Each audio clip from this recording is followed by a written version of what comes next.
Michelle forced to come home from vacay after finding out what just happened to tax-paid gravy train. The left is always claiming that they are the champions of the poor and disenfranchised of America. That they are the party that is in place to stop the evil Republicans from harming minorities and of course, the children. Conservatives have known for a long time that the left is full of it, but for some reason, people keep electing them in office. The Obamas are case in point of liberal hypocrisy. These humble servants for years have sold to their liberal followers that they are people of meager means. However, that is a tough sell considering all the lavish vacations they have been taking recently. Well, that appears to be about to change after Michelle Obama was forced to come home from her opulent vacation. Ever since Barack Obama has been out of office, Michelle and her family have been living the high life. Now, no one in their right mind would argue that after a president's term is up that the family relaxes a bit.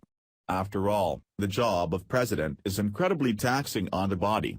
However, since the Obamas' departure from the White House, the former first family has been living extravagantly off of the taxpayers' dime. For instance, after leaving office in January, Obama took his family to Marlon Brando's private island in Bali.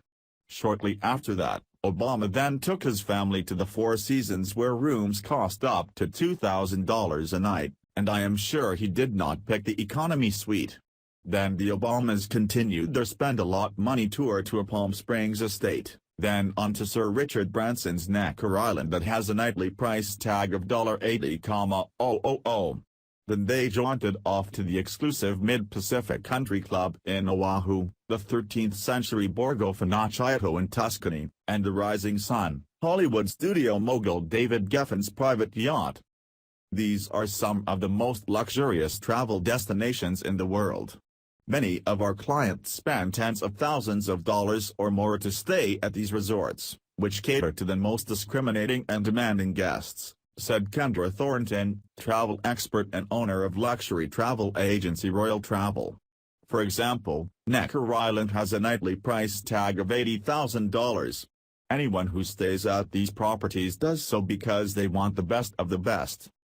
For years, conservatives have said that this family needs to be held accountable, but liberal politicians balked.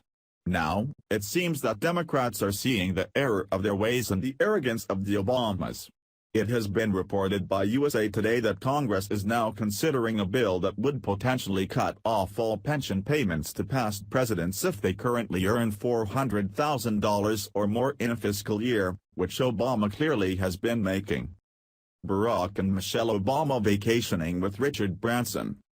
Oh, but here is where Barack Obama's hypocrisy really shines.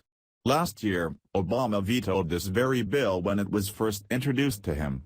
Obama said that this bill would have unintended consequences and impose onerous and unreasonable burdens on former presidents by requiring them to immediately lay off staff and find new office space.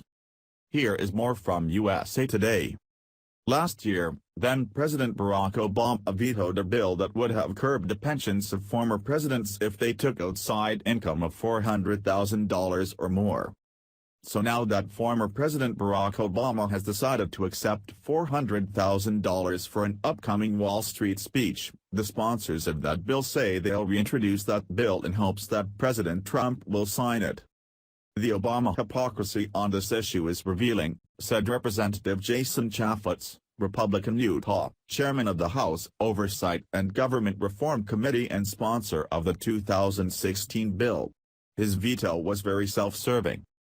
Chaffetz and Senator Joni Ernst, Republican Iowa, the sponsor of the companion Senate bill, say they will reintroduce the Presidential Allowance Modernization Act this month.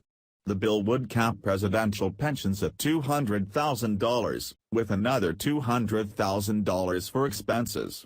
But those payments would be reduced dollar for dollar once their outside income exceeds $400,000. The issue isn't a partisan one, or at least, it wasn't last year. The bill passed both the House and Senate with no opposition, and no veto threat had come from the White House. So when Obama's veto came one Friday night last July, on the last day for him to sign or veto the legislation, it took lawmakers by surprise. It was the 11th of Obama's 12 vetoes. It should come as no surprise that Obama would veto this bill when it reached his desk, considering the level of his greed. The Obamas do not care about the American people or how much money they cost all of us as long as they get what they want. It is disgusting that Obama had the audacity to call himself the people's president and then act in such a gluttonous way.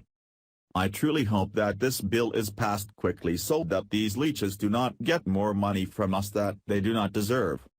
Share if you are sick of the Obamas and their lavish vacations that we the people are forced to fund. Thanks for watching. Please subscribe Breaking News 365 channel. Goodbye and see you again.